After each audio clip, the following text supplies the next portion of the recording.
Big pass சரித்திரத்திலேயே ஒரு toxic கம்மியாக இருக்கிற சீசன் அப்படின்னா அது 8வது சீசனாக தான் சொல்லுவோம். அதுமாரி ஒவ்வொரு முறையுமே பிக் பாஸ் கொண்டாட்டத்தில் சில போட்டியாளர்கள் பங்கெடுக்க மாட்டாங்க. ஆனால் இந்த சீசனை பொறுத்த வரைக்கும் அனைவரும் பங்கெடுத்திருக்காங்க. அதுவே ஒரு மிகப்பெரிய வெற்றி. இப்போ இந்த முதல் ப்ரோமோவில் என்னென்னலாம் ஹைலைட்டாக இருக்குது அப்படிங்கிறது முதல்ல பார்த்துருவோமா? அதாவது என்னென்னா, இந்த சீசனில் டாப் 3 இல்லை டாப் 2கே வரக்குவதற்கு வாய்ப்பு இருப்பதாக கருதப்பட்டவங்க தான் ஜாக்குலின். பட் தன்னை ப்ரூவ் பண்ணணும் அப்படின்னு ஒரு முயற்சியை எடுத்தாங்க.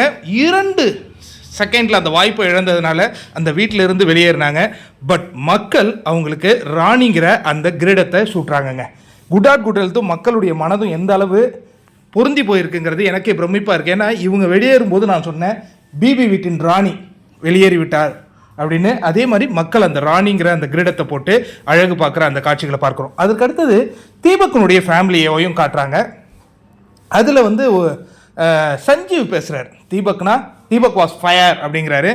இன்னொருத்தர் யாரோ பெரியவர் வர்றாரு, அவர் ஐ லவ் யூடா தீபக் அப்படிங்கிற மாதிரி சில பல காட்சிகள்லாம் பேசுகிறாங்க. அதெல்லாம் அதில் காட்டுறாங்க.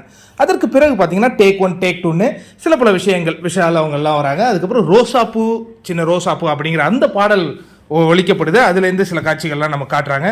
அதற்கு பிறகு பார்த்தீங்கன்னா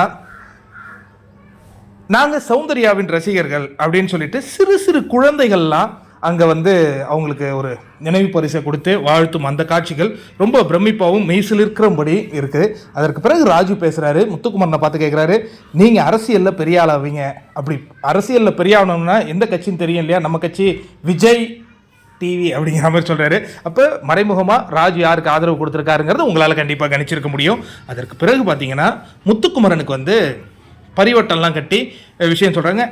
அவர் வந்து இந்த மாதிரி ஒரு கிராமத்துலேருந்து வந்த இளைஞனை எல்லாரும் ஏற்றுக்கிட்டீங்களே நன்றிங்கிற மாதிரி இந்த முதல் ப்ரோமோவில் எல்லாம் காட்டுறாங்கங்க.